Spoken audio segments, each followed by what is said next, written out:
executive chef, culinary artist. Mike Pigot took himself from door host at his small-town neighborhood pub to traveling the world in search of his next culinary inspiration. Mike Pigot has become a recognized and sought-after chef and menu creator. This is how sheer drive and determination has made it all happen.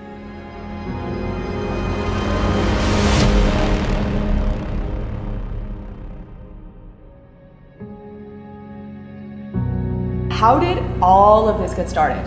When you grew up, were you that kid that was in the kitchen with your mom and just making food all the time? How did this start for you? Honestly, it was like luck of the draw, I guess. Like cooking growing up was not even existent. My parents both worked shift work. Like I'd have meals with my family like once a week kind of thing. So it was kind of like after our own demise. But it was great. And then when I was 16, I got offered a job to go to a restaurant when my friend was moving away to Iceland. And I just went and I started as a door guy, or not a door guy, like a door host in like this little fine dining restaurant in my hometown, and kind of just went from there. Like I never thought it was gonna shape the future at that point. You never thought that you would become what you have become not a chance. Of a chef. Food is art for you. Is that how it kind of started in the art sense? I know that you did have somewhat of a background in art, from what I understand. Was that a factor? I think it definitely helped the progression. Like obviously I was in the culinary kind of scene the whole time I was in art school. And so I've always had that like double passion. But I don't think like I realized that the cooking was like a career path. Like I always looked at it as like, oh, like I don't know if I'll be doing this forever. Like I'm gonna go to art school and I'm gonna like do my undergrad and figure it all out. And really didn't figure it out in that sense. I figured it out like the other side. So definitely like aesthetically, it's helped huge. Like I think that's a step up for most chefs, being able to like have that art background and being like super comfortable with like drawing and like design and all that sort of thing. So it definitely helps for sure. Was there a point in at that time, you know, when you were in art school, that you thought culinary school was going to be something that you would do? Was it always just? I never thought culinary school by any means. And there's nothing against that. Like now being in the industry for so long, there's been so many apprentices that I've worked with and had underneath me that like it's super commendable and offers a great skill set. But for myself, it was like the school of hard knocks and just like learning a lot, and then also kind of fake it till you make it in a certain sense. Like you learn a bunch on the job, and you have so much on your phone now that you can look up and figure things out. And it's just a totally different ball game now than it was 15 years ago when I started cooking. So definitely a different program for sure. Fundamentally speaking, like education gives you blocks and you learn and progress in like a very standardized format. So I think that's a big chunk that's different for sure. People go to like out of high school, go into a culinary program or go into any sort of education, learn the skill sets for a job and then execute a job. Whereas like if you're learning as you go and you're like always challenging and kind of seeing different things, like you have a very different eye and sense for it. Especially if you start cooking younger, if you're like people now like 14 years old starting in restaurants, like you have a huge chunk of time before you finish school. You mentioned that your parents were definitely shift workers, you called them. Were they always supportive of you doing something in the arts? Obviously, if you went to school, 100%. My parents were the best. Amazing. They're fully supportive of everything that I've done, which I'm super grateful for and totally fortunate. They've supported me along the way and given me a ton of advice, and I think that's really gotten me to where I want to get in my career. Like my mom and my dad always were like, you don't ever go into a job like thinking you're going to stay in that position or thinking you're going to stay in one realm. Like always challenge yourself and push yourself. And I think that's why I've been able to advance super young and learn a bunch in the industry, and also be like, well, I can step away from my education and actually go into an industry that's going to push me and I can learn on the job and do a lot more as well.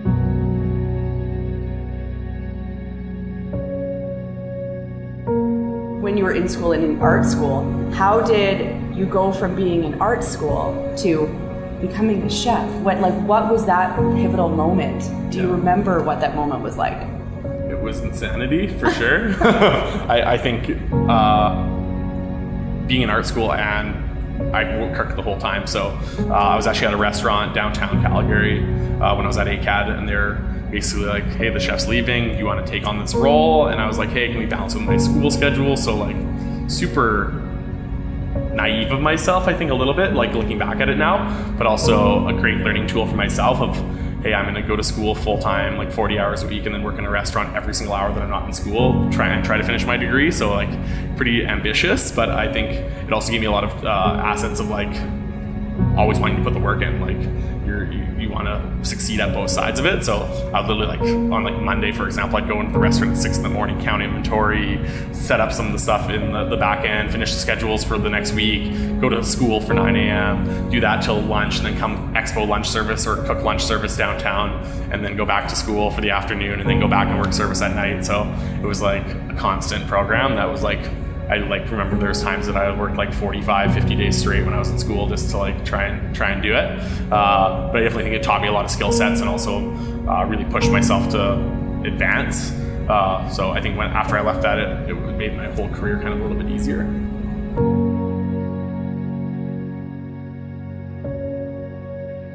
You were in art school, Yeah. and so cooking was your side job. Yeah. This was your side gig. Yeah. At what point, I mean, you didn't make the connection right away. It doesn't sound like. No, I think when I was in art school and cooking, it was kind of that time that was the question period of like, hey, am I going to go finish my degree and become a teacher and go that way, or am I going to be a chef and be a teacher at the same point? Like it's a very similar career path, and it's also very similar creativity wise. But I never really was super creative in like in the restaurant field. Like I worked for a lot of big corporate companies and had that progression as I was doing it. So it definitely gave me a lot of skill sets as far as being like a manager and that sort of thing. But it wasn't really as much exploration as far as the food goes. Like I would do some development stuff with like our corporate teams and that sort of thing. But really at that point it was like, hey, I'm a really great manager and a really great like people person and developer, but I'm not 100% on the food side. So that's where it kind of came into like the fake it till you make it program of like really putting your mind into it and be like fully investing, saying, hey, cool, I'm going to go travel and I'm going to go and eat out a ton and see different food scenes in different cities, and like how are you going to get yourself to that next level so that you're not always just doing someone else's menu.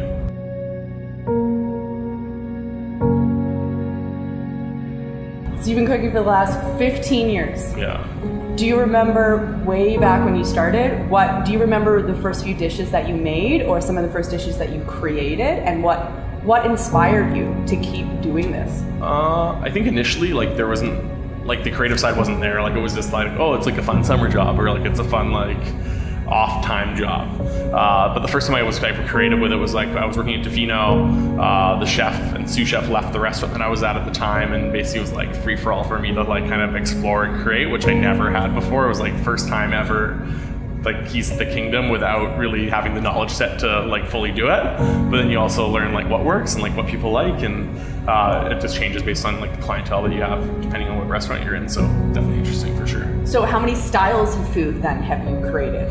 Worked in Italian, Asian, French restaurants, worked in like more corporate, like full different cultural sets of food, to then like what we do now, which is more eclectic kind of Americana, Spanish, Mexican kind of fusion in it, which we've always kind of switched from now, and kind of developing more flavors and stuff into our portfolio here as well. Do you think that your art background has played a factor in your food creation?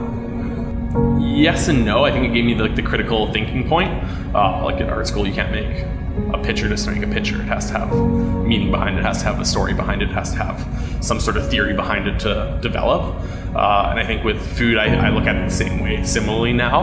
Like I'm not going to put something on the menu that doesn't blend with other dishes on the menu just because I want to be there. It's like, what's the reasoning behind it? Why does it fit into the picture? So I think really being conscious of that, it helps for sure. And just like the actual design element of it, like I'm not going to put like colors that don't go together on a plate. I'm not going to put stuff that doesn't complement it flavor-wise, color-wise, presentation-wise. Like I really look at all those elements, which I think is a huge benefit for sure. Even at this point in your career, do you continue to travel and do those, maybe training? Do you still continue that with yourself, even though you've reached this point of success? 100%. I think the learning side never stops. Like there's always something to take away. Like as far as like, I don't know, at any given point, I'll buy 6 to 10 books a month, so it's always like something to explore. And then on top of that, it's like usually a trip every quarter of the year at least to try and go see something else and get some inspiration and just be in a different setting to kind of learn and explore. Do you continue to change, revamp the menu, add things, remove things? Is that important to stay current, to stay relevant? Yeah, I think for us, like when we first opened, we were doing like 5 to 6 features a week. Plus changing our menu regularly as well. So you're looking at that on like a large scale. You're doing 5 dishes times every week of the year times 3 years. It adds up pretty quick. But we've also done probably about 8-9 menu changes since we opened. So it's been definitely a huge progression, and kind of learn and evaluate and change as you move forward and see what people like. And you really, I think as a chef too, you grow in the sense of when you realize you're cooking for a certain clientele versus you're cooking for yourself. Once you realize that you're cooking for a clientele, it makes your life so much more enjoyable, and you're giving people what they want, essentially. So you progress and you do stuff that challenges yourself, but also makes it so there's something new for your guests that come in the restaurant every day. And I think that's what we've really focused on here for sure. Looking at the list of the places that you've sort of created menus for, and I mean the list is endless. The menus you've created, I mean, we stopped counting at 25, so it's by far more than that. Yeah. Does it evolve as you go? I mean, is it something that you grow with when you're creating menus? I think so. I think travel aesthetically and fundamentally changes your perspective on cooking and kind of seeing what people do elsewhere. I think that's the biggest thing with the industry. Like it's always something to learn and always something to challenge yourself with, and takeaways. Like the food scene's constantly evolving. Like 10 years ago, everything was Asian fusion and people loved it, and then now it's like Middle Eastern flavors and like crazy like different like Spanish flavors that people never would have even encountered a while ago. So I think kind of evolving those, and like Korean food coming into like a huge forefront of like the culinary scene as well. There's just so many options. Like you're constantly evolving and learning, and the more people travel and the more people explore, like the better restaurant scenes get and the more creative chefs get. So do you at some point even now look back and look at some of the very first dishes you made, and are you very critical? I think yes and no. I think it's all a learning process. So it's like if you look at a drawing you did when you're 4 years old and you look at a drawing you did when you're an adult, there should be some progression in that. I think it's the same thing with like any career path, and especially cooking as well. Like you're always changing, you're always doing something different and new. So I don't think anything that if I was told, hey, make beef bourguignon 10 years ago and then make beef bourguignon now, it's not going to be the same dish by any means. There are so many items on this menu that I don't think I could even pick a favorite if you asked me to. That's how much I love this menu. And I think there's probably factors that make this food so incredibly delicious. You guys use all local, am I right by saying that? Local ingredients, all fresh ingredients. Tell me about what you put in the actual food to make me love it this much. As far as our ingredient like menu selection goes, I think the whole chef program now is very conscious of where you get stuff from, like from consumer to chef to grocer to everything. It's so engaged. For us here, all of our proteins Alberta based, as far as meat, like pork, chicken, beef, all Alberta based. And then ocean wise, we have a partnership with 100% sustainable seafood on our menu. And then as far as any local partnership goes, obviously being in Alberta, you can get a lot of great produce 99% of the year, but there are challenges being it's winter for 6 months. But wherever we can get produce locally, we do. So that's a huge side.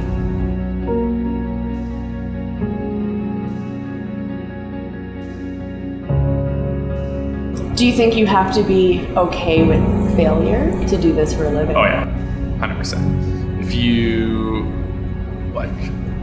there's not many jobs that you can go on the internet and read reviews from bystanders, essentially. Like you don't go to a grocery store and then read about Sarah, who was your cashier, being the worst person of all time, or like couldn't do something. Whereas like as a chef, you take it on the chin a lot. You look and you're like, hey, I poured 100 hours into a work week, and then I read a review at the end of the week being like, I hated that. So it's you definitely take it on the chin and learn to kind of push people's opinions aside and really try to better yourself more than anything, and make sure that your team and people around you are advancing and you're offering something that people want and kind of putting that negativity to the side, because if you consciously always focus on that, it's not going to work for you for very long. No, Yeah. absolutely not. Are you sort of looking around and thinking, you know what, I made it. This is success. This is what I wanted to do, and this was my goal. Are you there? I don't think I'll ever be there. Like, to be honest, like, I think that's the joy of this industry too, and that's not any downplay of what we've accomplished. But I think it's you definitely keep progressing. Like, you don't want to be doing the same thing day in, day out every day. And I think that's where I've been at with it for the most part. Like, I never want to have that like in my career or in anything that I do. So for me, that's the biggest thing. Like, I think changing and evolving is key to people's success and key to people's growth. Emotionally speaking, it's not about them, it's also about yourself. And you just want to be happy with what you do on a daily basis. Like, emotional happiness is probably the best thing. So I think with that, it's building a culture around you that you're happy to go into every day. At the same point too, it's being conscious of warning signs in yourself, like, hey, I'm super stressed, like I need to go out and like take some time for myself, or hey, like I really need to focus on fitness on like on a basis that is regular, so that I can be 100% invested when I'm at the restaurant and have the energy to do it. And I think that's a big thing that shifted in like the chef culture before. It was like, no, we just put in the hours, we're always there, tons of like drinking and like hanging out, and like you're always invested in the work and like you're always there. Whereas I think the culture is slowly starting to shift, or has shifted in the restaurant realm and in the chef realm, that like you're health conscious and you're mental health conscious of like what you're doing on a daily basis. And I think that's a huge thing. You can't go to work every day just to work all day long. You have to balance it and have things outside of that challenge you mentally and physically, so that you can do your job better when you're here.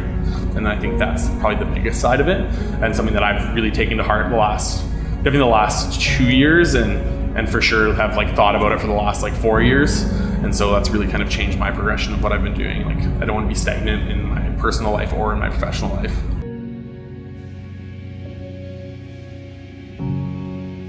We have a great team here that we've really cultivated over the last, I'd say, or since we've been open for sure, but I think over the last 6 months, we've really gotten to a strong point that everyone here is really on board with one another and really invested in people's success around them.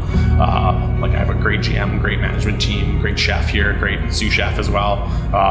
My chef and sous chef have been here since day one. So it's like having that as like your sidekicks in this whole program, and really they're the guys that elevate it and make it happen on a day-to-day basis. So having people like that support me and that I can support as well in their path that's the biggest thing. And from our service team to our dishwasher to our GM, it doesn't matter. Everyone's on the same trajectory and same mindset that I have, as far as people getting what they can, the most out of what they're doing on a daily basis.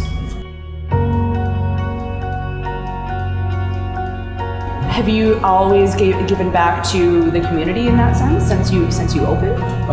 For here, 100%. We've always been very community minded, like coming from an organization and different properties that our owners own throughout the city. It's always been top of mind, and a lot of being really Calgary based. So from us here, it's working with like Meal Share, which we've done since day one, basically here at Home and Away.